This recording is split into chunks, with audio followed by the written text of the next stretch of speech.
welcome to Tomorrow Daily, the best geek talk show in the known universe. I'm Ashley Sketha. You're watching one of our short episodes. Because of the Thanksgiving holiday here in the States, we will not be having an episode tomorrow, unfortunately. But you'll be stuffing your face with turkey if you live here, so that's fine. Also, we don't have an episode on Monday the 30th, so you can check us out the 1st, the 2nd, and the 3rd next week. We will have a long show for you, and we can't wait to tell you who the guest is. But until then, let's hit the headlines. Get ready, biohackers, because tech tattoos are just around the corner. Chaotic Moon is a mobile dev company with an idea they're calling Tech Tats.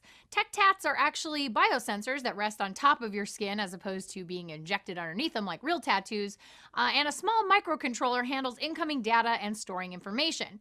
Electroconductive paint allows for temperature sensing, while an ambient light sensor flips on an LED if it realizes it's dark out, making you kind of feel like a really awesome cyborg. A Bluetooth low-energy connection means transferring health data to an app is easy, and since it can be placed anywhere instead of just on your wrist, Chaotic Moon believes it might have a place in tracking for medical, athletic, and other applications where a visible monitor might not be an option, or if the wearer wants to be more discreet.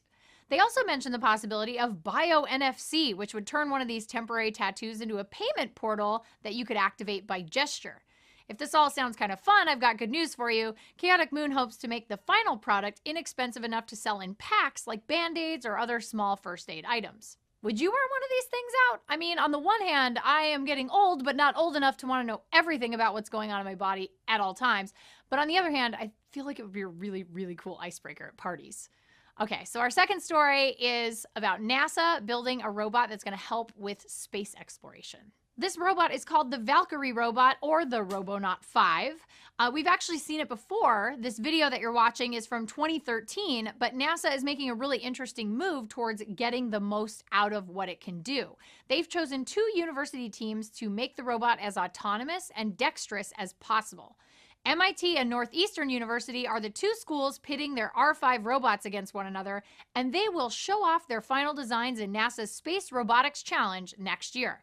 The Robonaut 5 is already a pretty impressive robot. It's 6 feet tall, it weighs 290 pounds, and it has an array of sensors, sonar, remote sensing tech, and other features on board. So the teams will primarily focus on improving the software for the robot.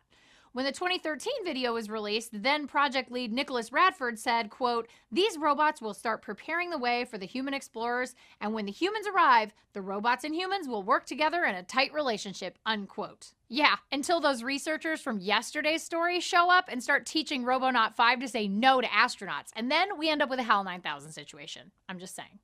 If you're still thinking about the Tech Tat story from earlier, and you don't really want to wear a biosensor, how about ingesting one? That's what MIT is thinking you might want to do in the future. They are again in the news with a sensor that a person would have to swallow to make it work.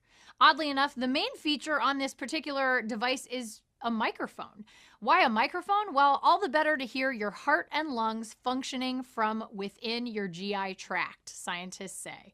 The microphone will pick up the sound of your heart beating and your lungs working, giving 2 pieces of info from a single sensor. It's embedded into a silicone capsule that people can easily swallow, and then once it's been ingested, a nearby receiver picks up the signals and passes on the data. So what's the benefit here? Well, researchers think this pill could be used to help patients with chronic illnesses, monitor soldiers out in the field, improve athletic training, diagnose heart conditions, and more.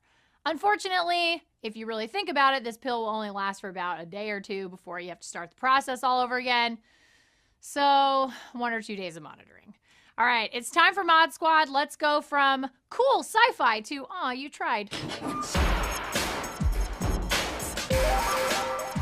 Japanese comedy website Omokoro thinks it has a really good solution if you find using a selfie stick to be really embarrassing. User Monsoon is one such person, and this is his creation: ultra-long fake arms for selfies.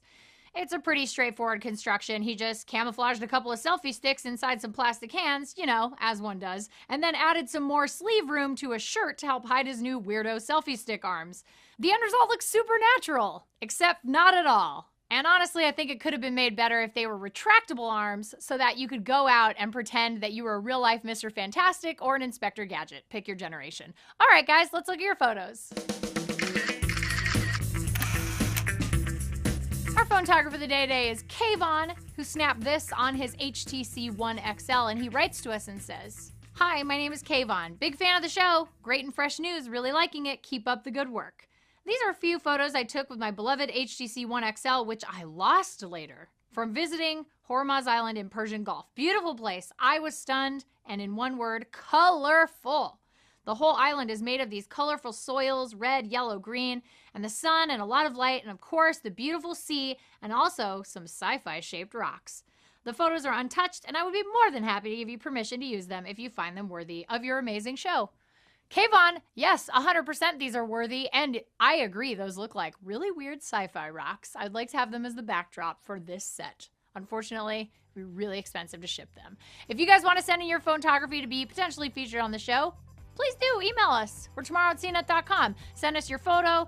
Tell us you give us permission to use it because we need that. And then also tell us a little story about it because we like stories. If you want to find us online, you want to share the show with a friend, take them over to tomorrowdaily.com. It's that easy. Give the gift of Tomorrow Daily this holiday season. And I'm not going to stop saying that until the holidays are over. And also, you can find us online on Twitter. Personally, I'm at Ashley Esqueda. Producer Logan is over at Logan Moy. And Jeff is at Jeff Canada with 2 N's and 1 T.